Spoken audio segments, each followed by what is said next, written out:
Shruti Smriti Purananam Alayam Karunalayam Namami Bhagavat Padam Shankaram Lokashankaram. I bow at the feet of Lord Shiva in the form of Sri Shankaracharya, who is the blessing for humanity, who is the shrine of the Shruti, the Smriti and the Purana, and who is the abode of compassion. So, just as an introduction, before we start our discussion on Vivekachudamani, so it is considered as a Prakarana Grantha, a treatise. Now, what is meant by Prakarana Grantha? Let us try to understand. So, in Hindu scriptures, we find that there is a concept of Prasthana Traya. Prasthana means the great release, the liberation. For that, there are three ways. There are three types of scriptures, following which we can adopt as our spiritual, for our spiritual journey, a path, and can go for the ultimate emancipation. So what are those three ways by which we can adopt the path for liberation? So they are the Prasthanatraya. What are the three? The Shruti, the Smriti and the Nyaya. Shruti Prasthana, Smriti Prasthana, Nyaya Prasthana. So what they mean, Shruti, as we know that in the Vedic period, the scripture was not written. It was all memorized and was passed from generation to generation through oral transmission. So Shruti means by hearing it from the predecessor. The Shishya, the successor, will be remembering it, and it will be a verbatim memorization of what has been spoken by the predecessor, by the Guru. So there won't be any alteration. So as it has to be heard from the Guru and has to be memorized, and after memorizing it, the spiritual journey has to be as per the dictums of the scriptures. So that's why it is called Shruti, that which is heard. So the Upanishads are the main scriptures, the Shrutis. And then comes the Smriti. Now, the concept of the spiritual life, the principle of the spiritual life, has been spoken of in the Shruti, following which, for ages, we will find there are various exemplary figures who live the life based on the Shruti, and by leading the life based on the Shruti, they go to the realization, and their life becomes the living commentary of the Shruti. So their life and their teachings become the living commentary of Shruti. So all those life, all those exemplary life, who by following the Shruti has went to the realization, has went to the spiritual exaltation.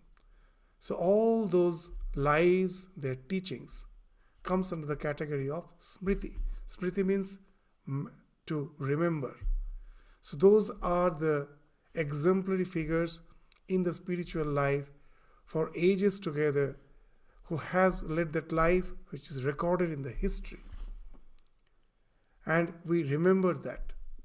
And by remembering that, we get inspired by those lives, and we also try to lead the life based on their lives and teachings, which are nothing but the living commentary of the Shrutis. So Smriti, in one sentence we can say, it is that which is exemplified, the teachings of the Shruti, which is exemplified through the lives of the illumined soul. And then comes the Nyaya Prasthana. So what is the Nyaya Prasthana? So the Shruti, the concepts which has been spoken of in the scriptures, that concept has been exemplified in the lives of the realized soul.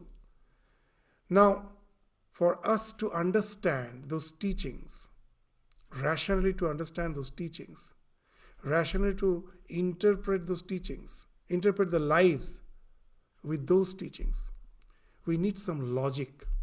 So, Shruti, which is exemplified through the logic, is the Nyaya. So the Smriti, one of the best example of the Smriti is the Bhagavad Gita, where Krishna, the divine incarnation, is instructing Arjuna the way of life, the various yogas. So as it follows the principles of the Shruti of the Upanishads, but as it is exemplified through the life of Krishna, it is called a Smriti Shastra. His teachings is a Smriti Shastra. And Nyaya is the Brahma Sutras are the Nyaya. So where with the help of logic, we try to understand the concepts which has been spoken of in the Shruti. So these are the three prasthanas, three scriptures by following which we can lead a spiritual life. We can think of transcending. Prasthana means to transcend, transcending this so-called ephemeral existence. So what we will find that to make the Shruti, Smriti and Nyaya Prasthana comprehensible, even if we have direct access to Shruti, Smriti and Nyaya, we will find sometimes it is very difficult to comprehend.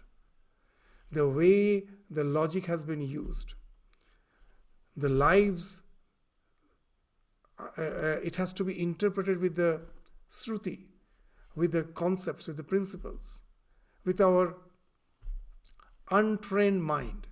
It is very difficult for us to understand the import of the scriptures, the import of the lives and teachings with our own intellect. Even when we have the Nyaya Shastra, the Brahma Sutras with us, the logic which has been used, for that we need some training. So, as an intermediary text, various such scriptures came into existence, so that by studying which we can gradually understand the Brahma Sutras, we can comprehend the Smriti, the Bhagavad Gita, as well as the Shruti. So these intermediary texts, they are called the Prakarana Granthas or the treatise. Just to give an example to understand that what is meant by treatise, what is meant by Prakarana Grantha. Suppose just take the subject of aerodynamics. Now the principle, the Bernoulli's principle, based on which the aerodynamics is, the subject has developed. So those principles speaks of the Shruti Shastra, the basic concept of aerodynamics, the principles are the Shruti. Now following that concept, the aeroplane has been developed. The aeroplane is an exemplification of all those principles. So we can take this aeroplane as a Smriti. And all the textbooks which explain that principle of aerodynamics, that can be considered as Nyaya. With the help of deduction of all the theorems, you are following certain logic, you go to the principle, you prove those principles with the help of the logic, which are in the so-called textbooks of the aerodynamics. They as if represent their Nyaya Shastra.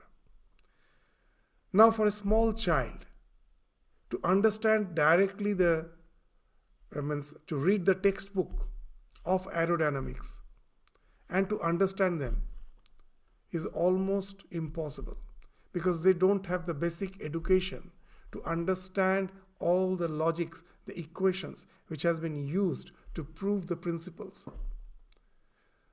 So, for a child cannot understand the Nyaya, that is the textbook of the aerodynamics, neither they can understand the Shruti, the so-called principles, based on which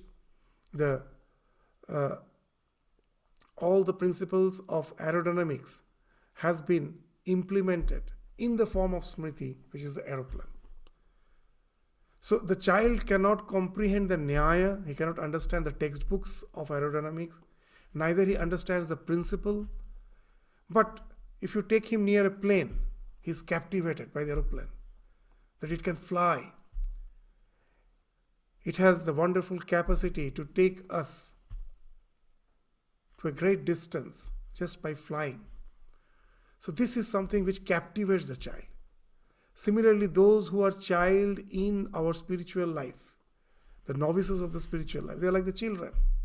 They neither understand the Nyaya, the Brahma Sutras, neither the Upanishads, the Shruti Shastra. But one thing we find, that though we may not understand the Nyaya, the Brahma Sutras, though we may not understand the Shruti, one thing we find, that those who have led the life based on the Shruti, that exemplary life, that inspires us. Ramakrishna inspires us. Why it inspires us? We find that all the limitations which we are having in our life, they have transcended those limitations. We all want to excel. We all want to go beyond limitations. And we find those life, that in all situations of life, they are completely detached. Nothing can as such affect them. They are always in bliss. So all these characteristics is something which captivates us, which creates a sense of awe. Just the way the child seeing the airplane is awestruck, that how is it possible? Now being captivated by that example of the aeroplane, the child must first have Shraddha in the Shruti. Now when the child sees the plane flying, someone explains that there is a principle behind it. First he should have Shraddha. He should believe that these principles are true. So the question of Shraddha comes. He has Shraddha in the Shruti. And to understand those principles, gradually he will try to comprehend the equations by deducting which we can go to that ultimate conclusion. So he will try to comprehend them, but he will find it is not up to his understanding. It needs higher education. So all the basic textbooks, which will gradually take him to that level where he can comprehend the logic which has been used to prove the principles of aerodynamics. So all those textbooks can be considered as the Prakarana Grantha, the books which are preparing him to at last understand those advanced learning. So these basic books are like the Prakarana Grantha. So here also, to directly enter into the depths of Shruti, of the Upanishads, or even the Bhagavad Gita, the Smriti Shastra, we may find it is not possible for us by following the Nyaya, by following the logic of Brahma Sutra to understand them. Because even to understand the Brahma Sutra, the logic which has been used behind that, we need some basic knowledge. All the books, the intermediary books which deals with that basic knowledge are the Prakarana Grantha. So this Vivekachudamani is one of the Prakarana Grantha of Advaita Vedanta.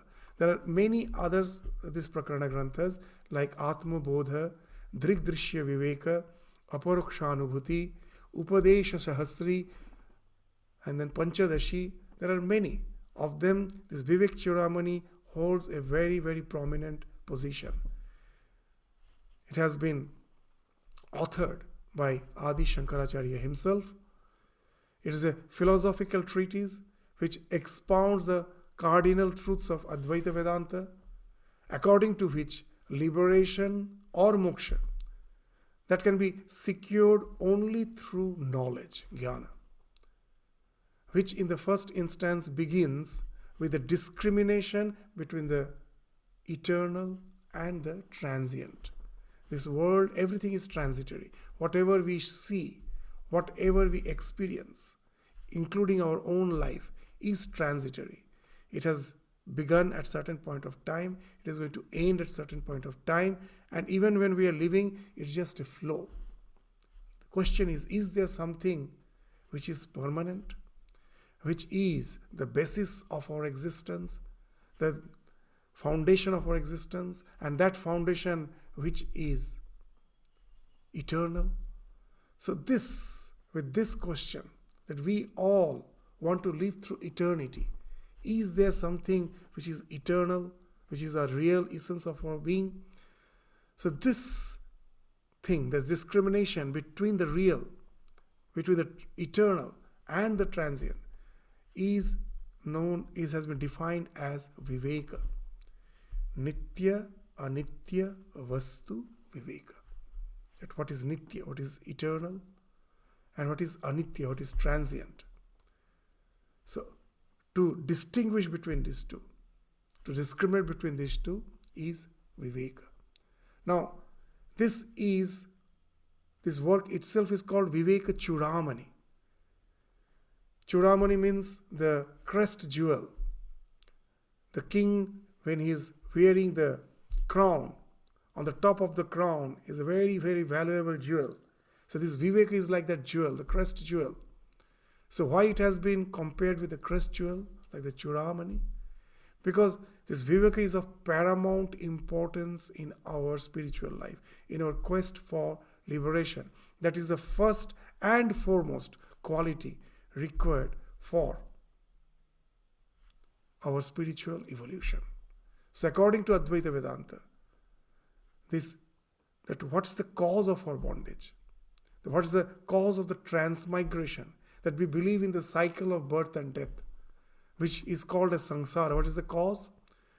In Shankaracharya and many places, Bhagavad Shankaracharya in many places have described it as a chakra, as a cycle of avidya, kama, karma. Ignorance, avidya, ignorance, kama is the desire, and karma, action.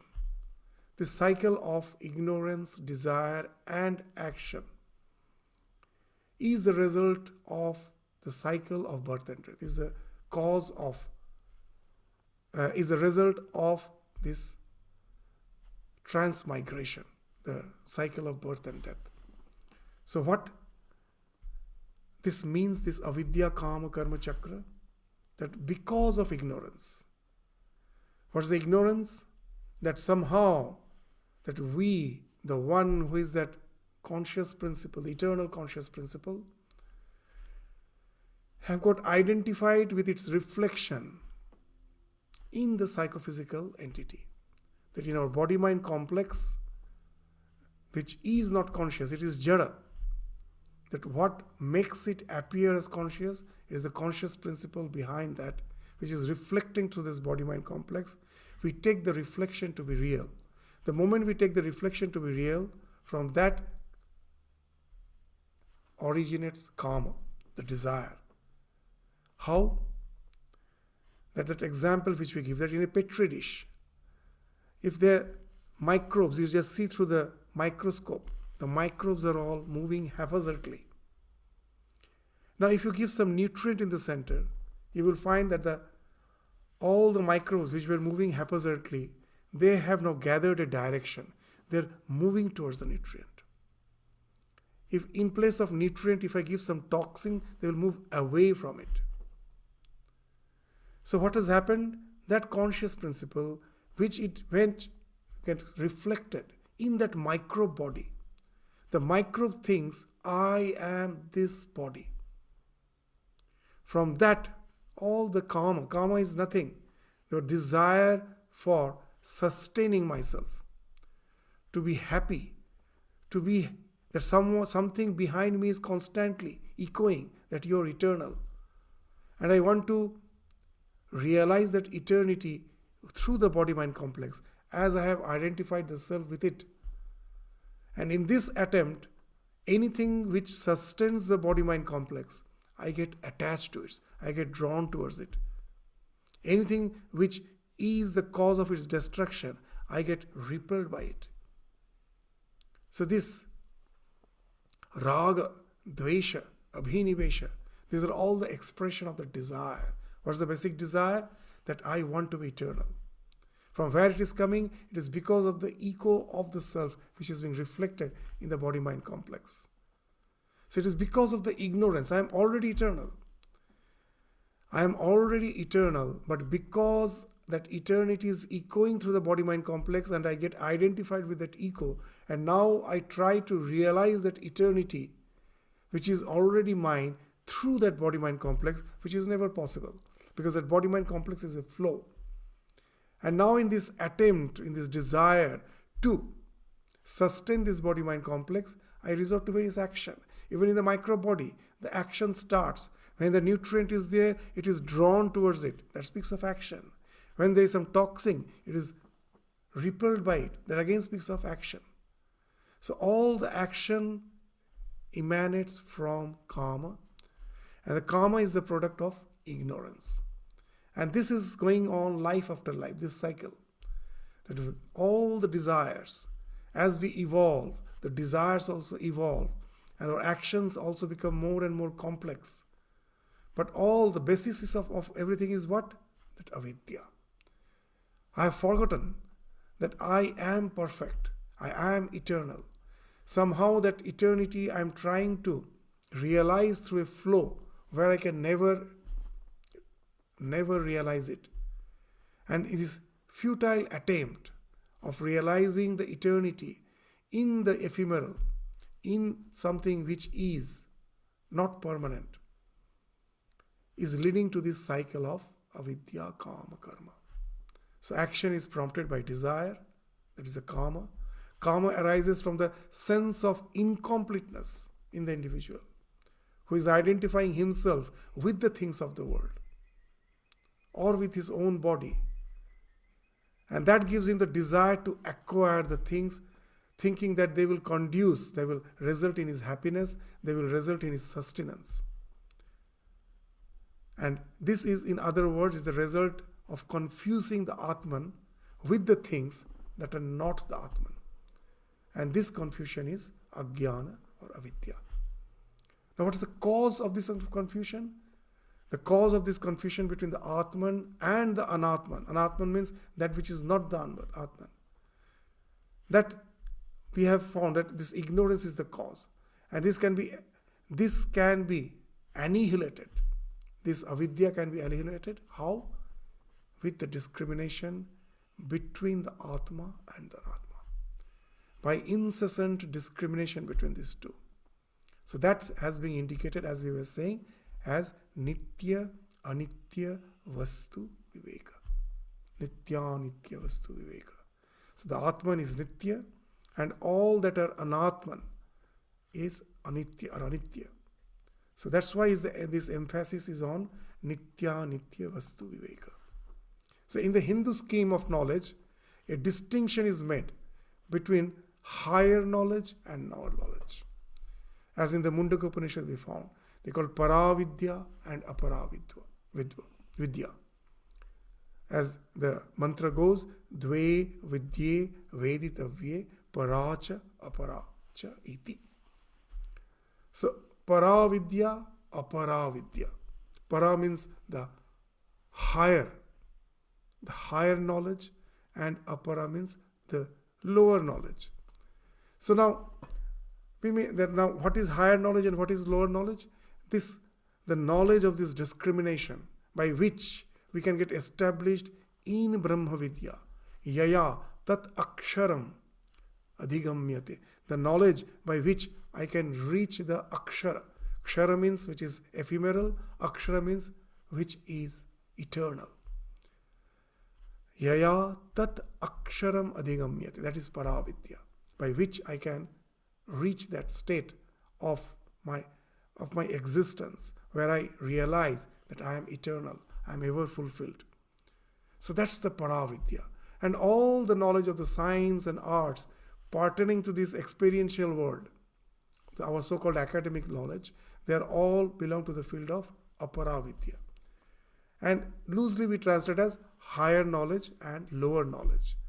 But it will be wrong to say that the Vedanta's outlook is entirely otherworldly by saying that the knowledge of Brahman is the higher and the so-called all of the secular knowledge is lower.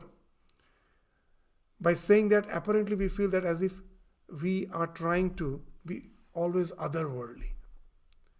So that's not the fact. That such knowledge, which is called aparavidya, is obligatory.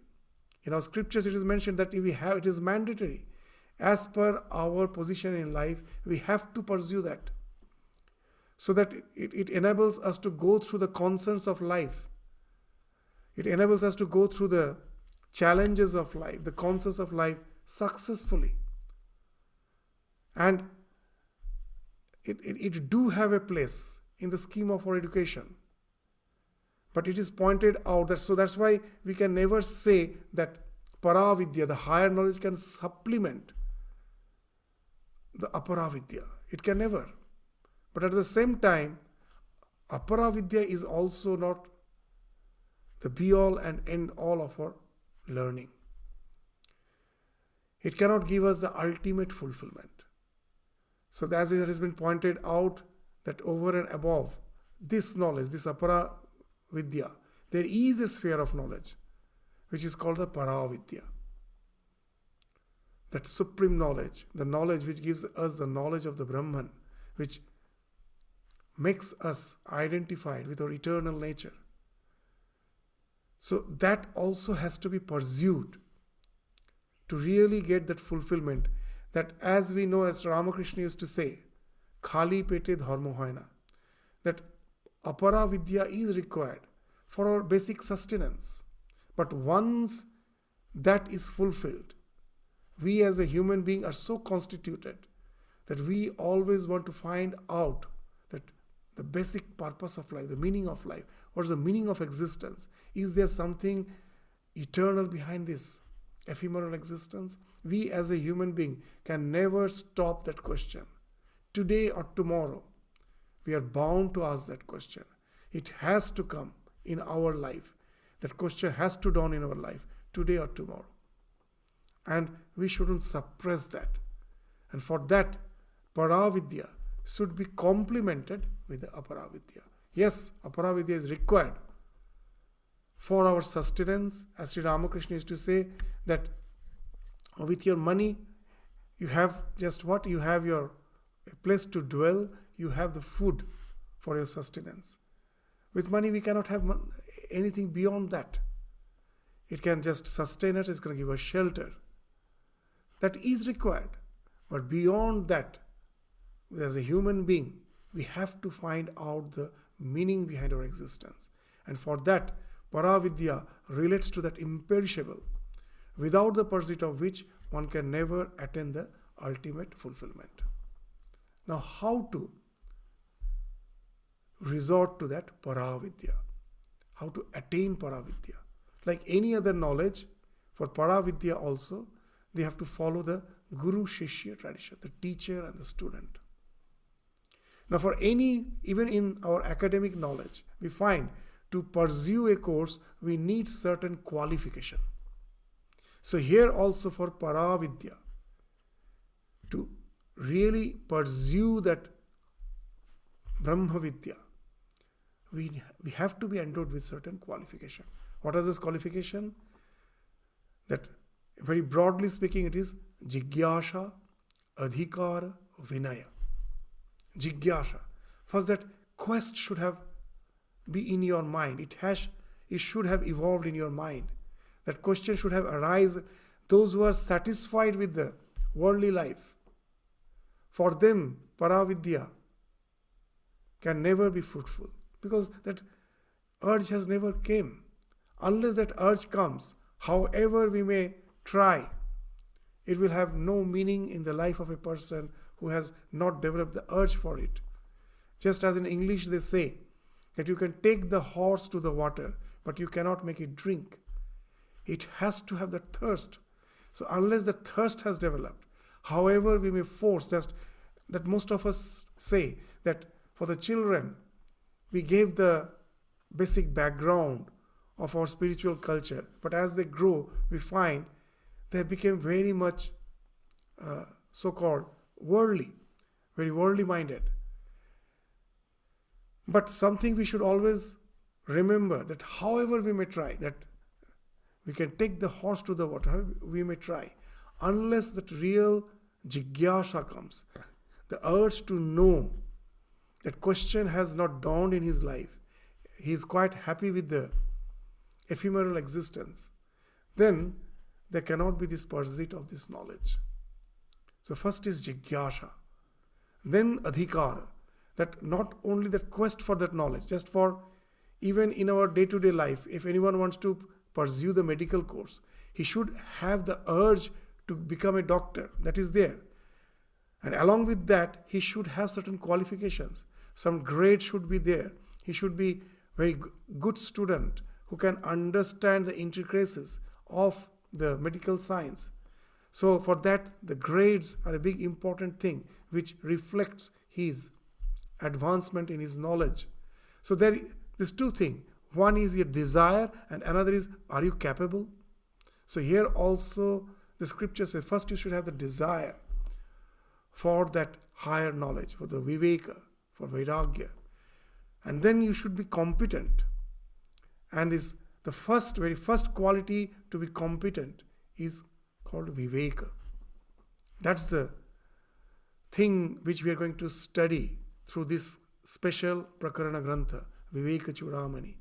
Viveka means the discrimination, that you have developed the faculty to discriminate between the ephemeral and the eternal. You don't take the ephemeral to be the be-all and end-all of existence. And if you somehow have an inkling of something behind that, then the question of vairagya comes, the dispassion. The things of the world, if they are not going to give me the ultimate fulfillment, then I have to develop a type of dispassion. Dispassion, renunciation, these are the words which are not negative. They have a very, very positive implication. What the positive implication is? That I am renouncing something trivial to attain something which is real worthy. So it is not that I am simply renouncing. It is not negative. I want to attain something which is very positive, which is going to give me fulfillment. For that, I have to renounce something which is trivial. So Vairagya speaks of that. Once through Vivek, I know that this world is ephemeral, but there is something behind it which is eternal. Then that Vairagya should develop. And then the 6 characteristics, the Shamadamadi Shat Sampatti, this all we will study. In introduction, just we are highlighting that what all things will be discussed in the Vivekachudamani. The entire this text will be describing this, that first, the urge should be there. The student should approach the teacher. The entire Vivekachudamani is in the form of question and answer. The student is asking some question to which the teacher is answering. We will find most of the Upanishads are also in the dialogue form. What it indicates? It indicates that unless someone asks for, don't deliver this knowledge. Because it won't be useful. Because the jigyasha, that quest has not developed. So that's why the scriptures are in the question answer form. So here in Vivekachudamani also we will find it is in the question answer form. The quest has developed. The Shishya, the disciple, is asking some question to the competent guru. And if the guru finds that the Shishya is competent, is adhikari, then he will start answering his questions. So it is in the form of question and answer. So it is imperative that in the process of learning, one should not instruct anybody unless he is requested to do so. And all knowledge is derived only from the teacher. So in accordance with this, even in Vivekachudamani, we will find it is written in the form of dialogue between the teacher and the student, in which the student humbly approaches the guru for instruction in the Brahma Vidya. So, to begin with, the guru says, what it said when the student approaches the guru with a basic understanding of the scripture, that there is something eternal. In reply, the guru asserts the fact that you will find that when we go to the text, you will find that the guru will be asserting that you are really the Paramatman.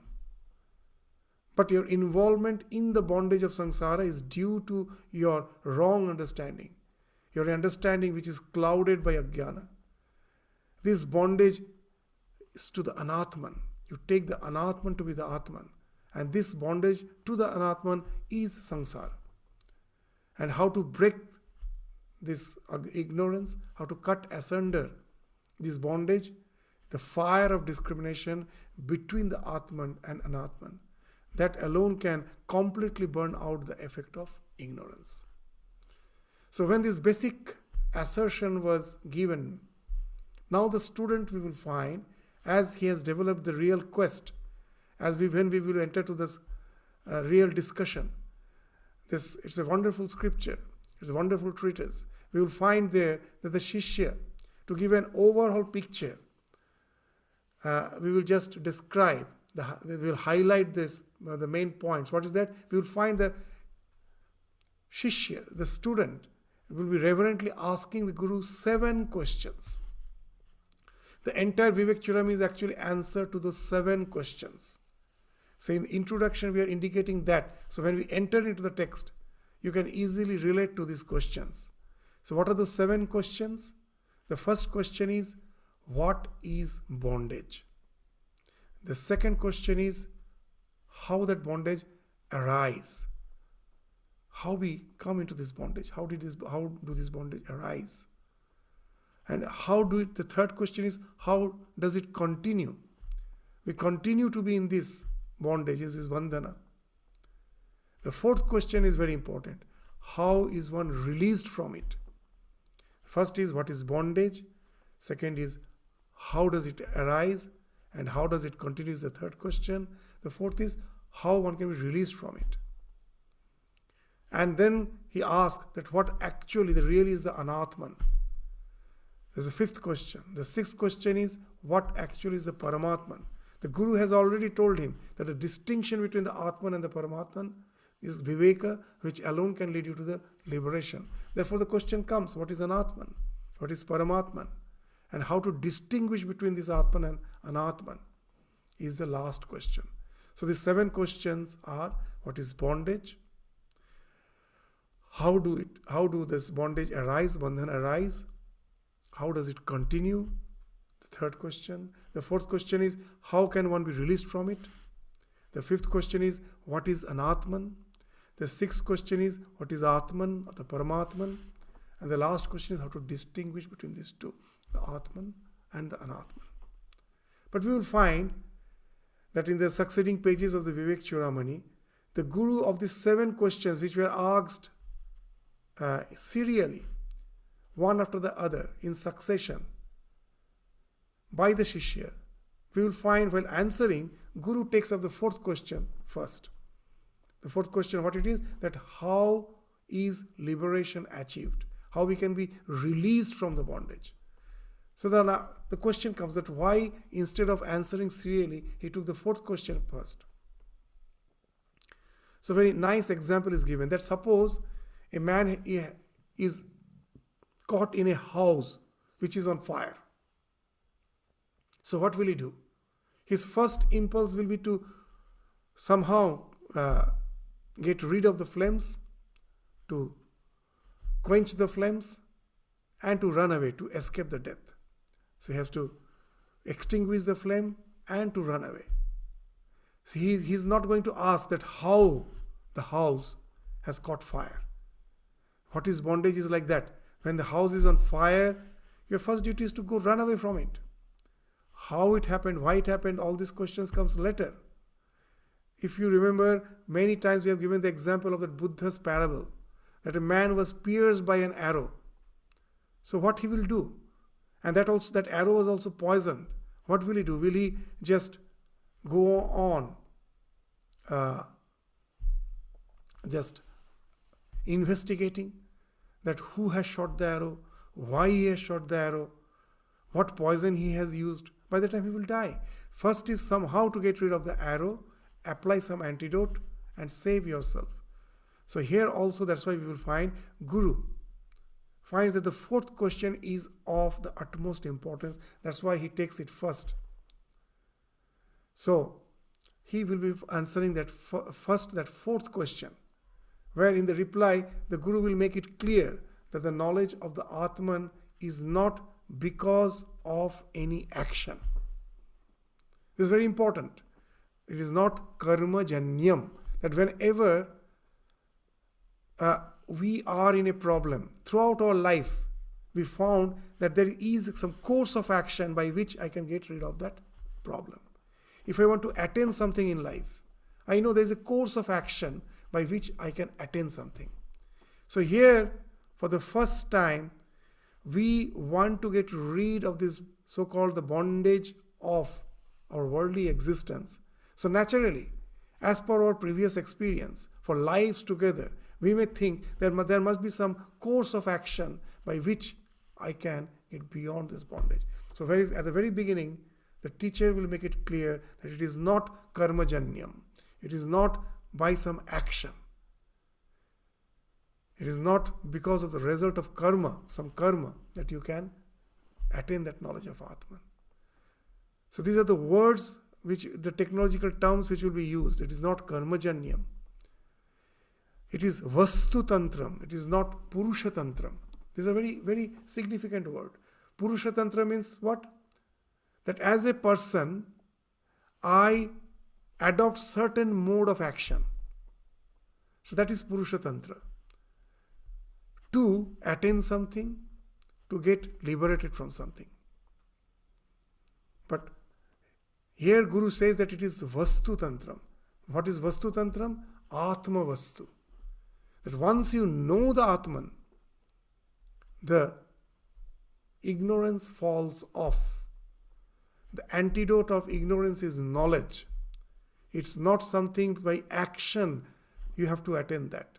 Once the knowledge dawns in, the ignorance in a flash falls off.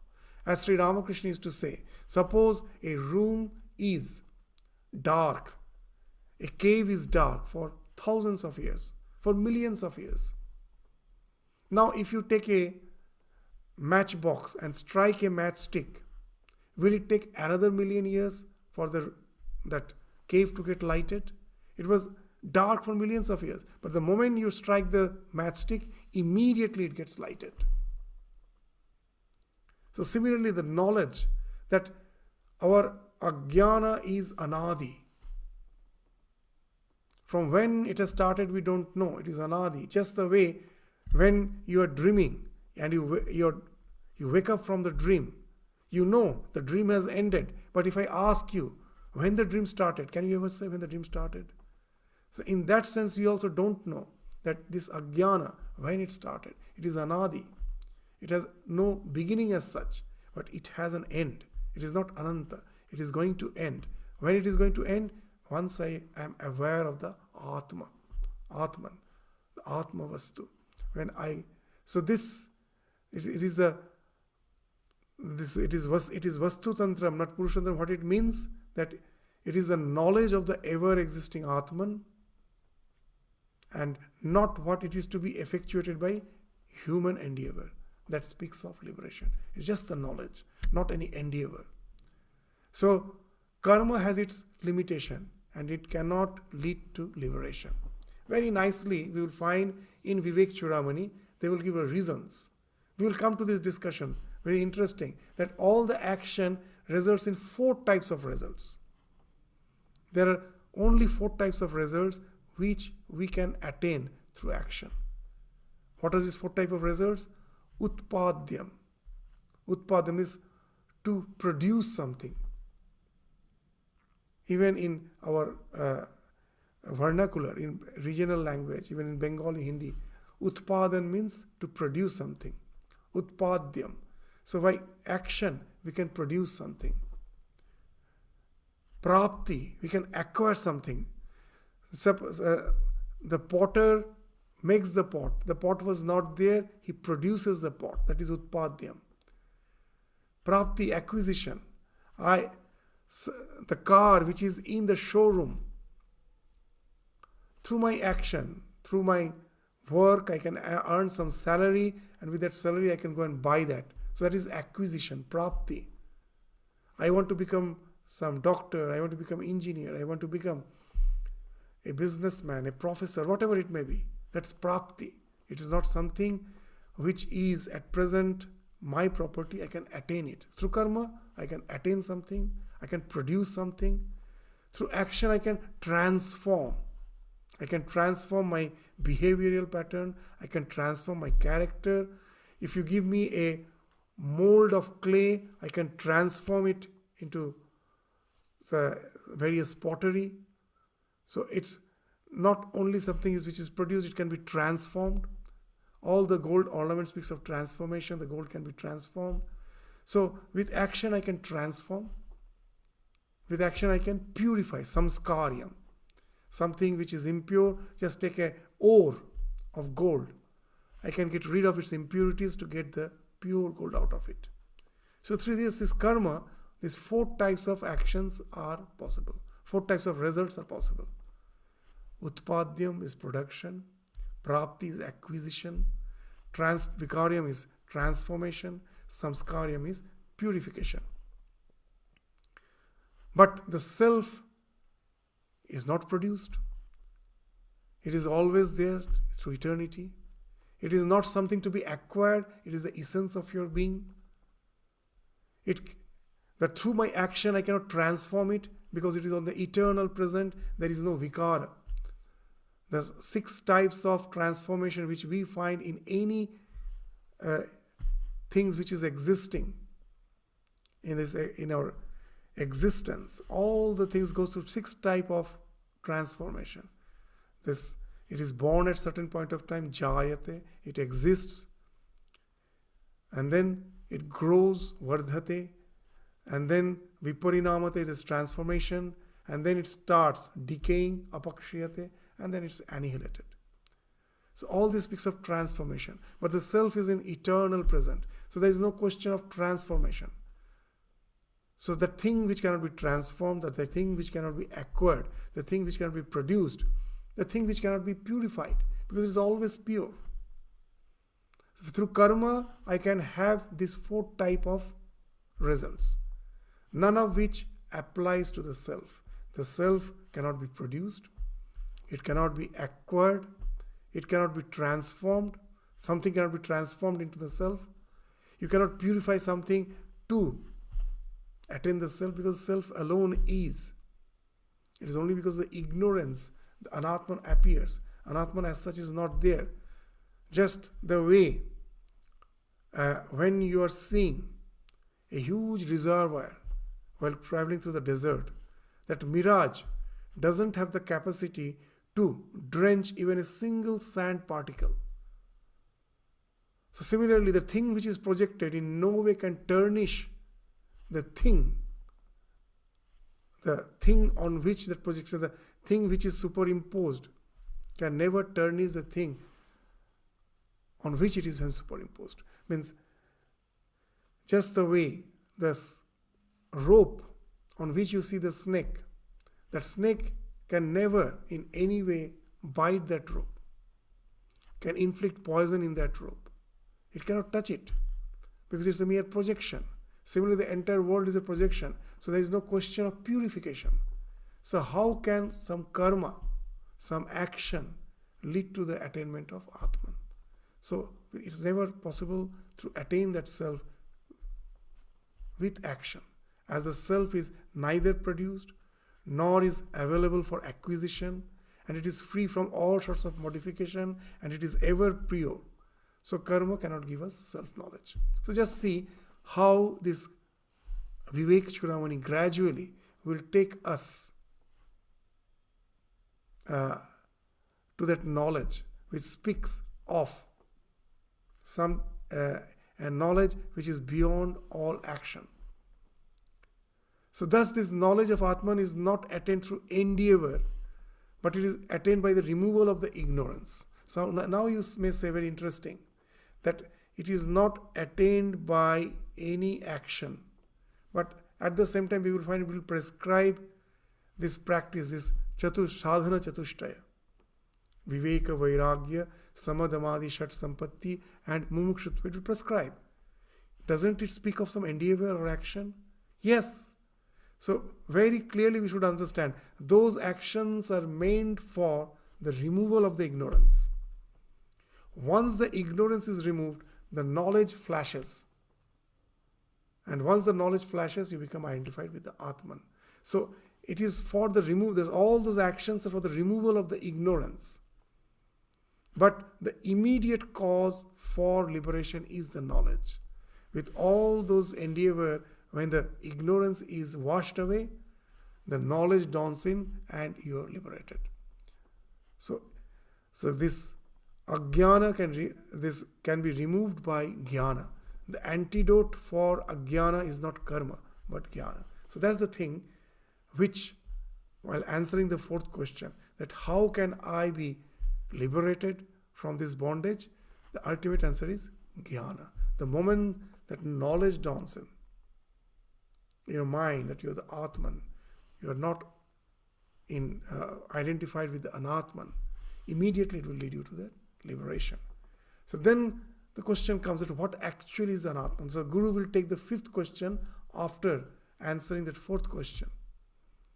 That it is through knowledge, that it is Vastu Tantram, not Purusha Tantram, it is not Karmajanyam, it is something which results by the removal of the ignorance. The next question comes then, what is that Anatman which we are identified? So to realize the Atman, one should be able to separate it from the Anatman. A person, now to answer this question, we will find that the Guru will take us through steps. The first he will say what is Anatman. First he will take the microcosm, our own body. And later he will take the macrocosm, the entire universe, to find out what is Anatman. So when you just see your own body, the immediate thing which is perceptible is my own psychophysical existence. He says that a person is constituted of three kinds of body: the sthula sharira, the sukshma sharira, and the karana sharira. This gross body, the subtle body, and the causal body. So these, we will come to the discussion later, that what these bodies signify. But what's the common thing? We will find that the Guru will point out that all these three belong to the Anatman because for one or more of the 12 reasons. This will be discussed through the various slokas of the Prakarana Grantha of Vivekachudamani. What are those 12 reasons? For one or more of them, all the three types of body, the gross body, the subtle body which speaks of the mind, the causal body speaks of the bliss which is as if even beyond the mind. When you're in deep sleep, the mind is not acting. The bliss which you enjoy in the sleep, that speaks of the Karana Sharira, from where the mind has evolved. Even beyond that, the Turiya state, where the Atman is. To separate this, Karana Sharira, Sukshma Sharira, Sthula Sharira, the gross body, the Annamaya Kosha, this physical body which is the product of the food, beyond that the Pranamaya, the Manomaya Kosha, then the Vijnanamaya Kosha and the Anandamaya Kosha. So all these koshas you will find cannot be this is all they all be the Atman. They all belong to the category of an Atman, because for which 12 reasons will be cited. What? Because they are all gross. As per the Atman is concerned, they are all gross, sthula, and you have a sense of possession. You always say my body, you don't say I body, my body. Body is just like the way you say my pen, my book, my furniture. Similarly, my body. So something which I possess. So my mind is not well, my health is not okay. We always use that my, which speaks of the possession. So these are all the things which we are possessing. So that's why it cannot be the Atman, they are all Anatman. And all the things by which our psychophysical existence is constituted, we will find they are an aggregate. Now anything which is an aggregate, which is made up of parts, cannot speak of the ultimate reality. Why? There is a wonderful sutra in Sankhya philosophy. It's called Sanghato Pararthatvat. That whenever various parts conglomerate to make an aggregate, you will find that the aggregate doesn't serve the purpose of any of those parts, any of those conglomerates. With an example, we will try to understand. Suppose the room in which I am sitting, the room is made up of bricks or the cement, and then there are some these wooden structures, the light, electricity, the fan, the carpets, the altar. Now when I'm just having the class, the laptop, the speakers, everything speaks of as a constituent of this room. They all has made this room. The furnitures, the bricks, the stones, the cement, everything by which this room is constituted. Does the room serve the purpose for any of this constituent? Does the room serve any purpose for the bricks, for the cement, for the wood? It doesn't serve the purpose for any of its constituent. It serves the purpose for someone who is not a constituent of it.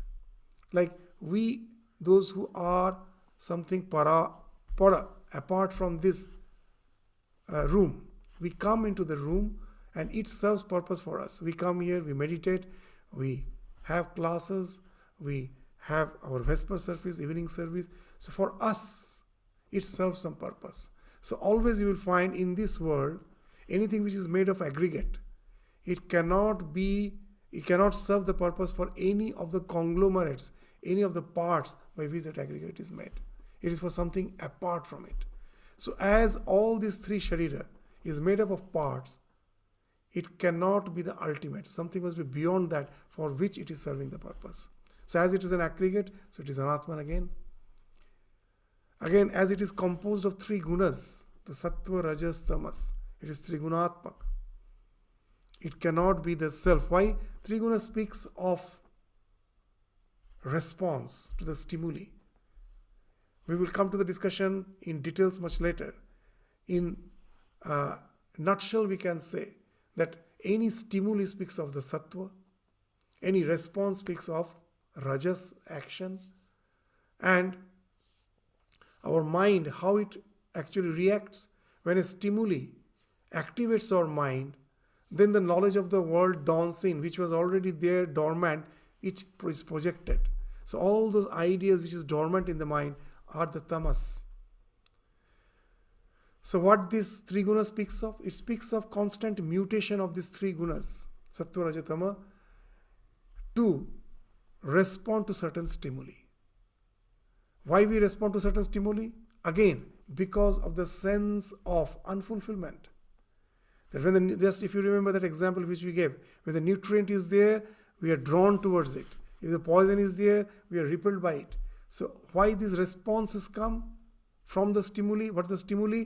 That there is some way I perceive the nutrient as nutrient. This perception speaks of the stimuli, which generates a response. Either we are drawn towards it or we are repelled by it. So what it all speaks of? A sense of unfulfillment. So wherever is a trigunas working, it comes from the sense of unfulfillment, which again has resulted from desires. And that desire is a product of ajnana.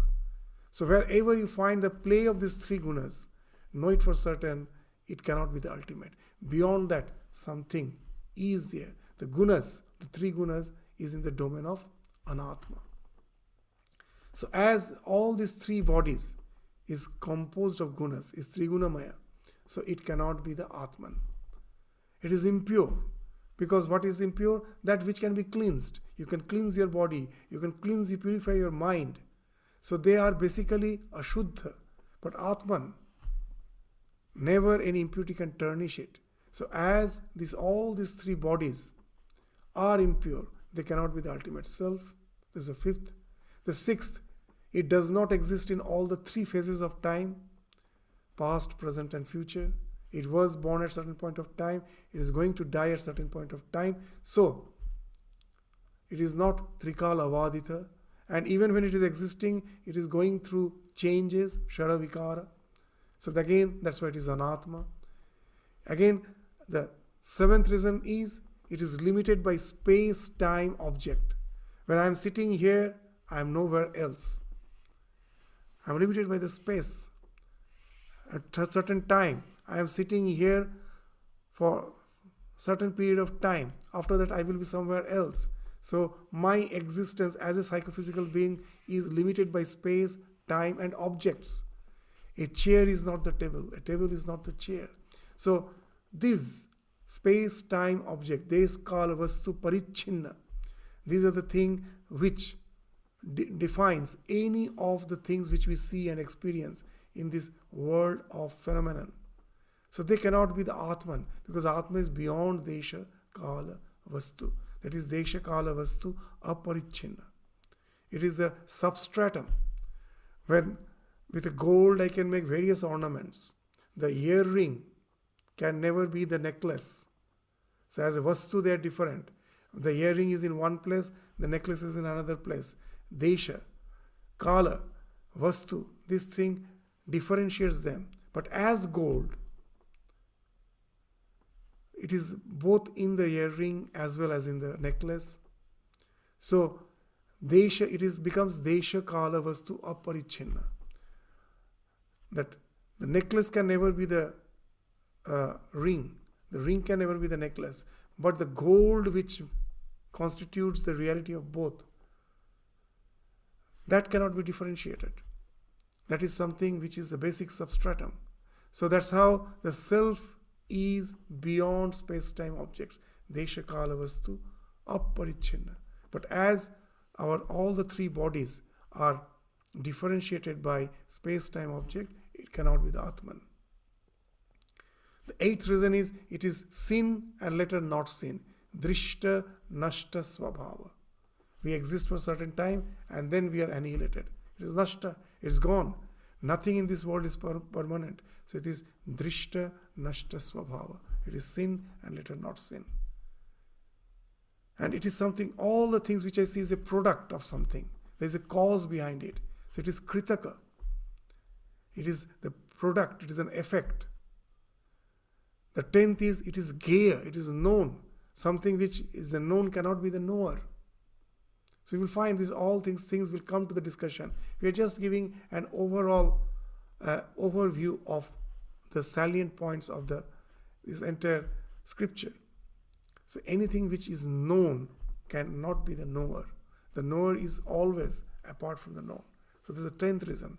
The 11th reason is that anything, this body-mind this complex, is something which is ruled.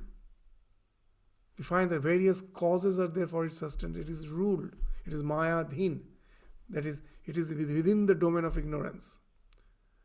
It is not something which is a ruler, which is not the Maya-dhish. It is not beyond the domain of ignorance. So that's the 11th. And the last reason is, it is dependent. Paratantra. It is not Swatantra. So these are the things which are just giving an idea that how the scripture will progress. So it may at the beginning it may appear that we are discussing something which is not making a very clear sense, but just to have an overall idea that how the entire text will be proceeding.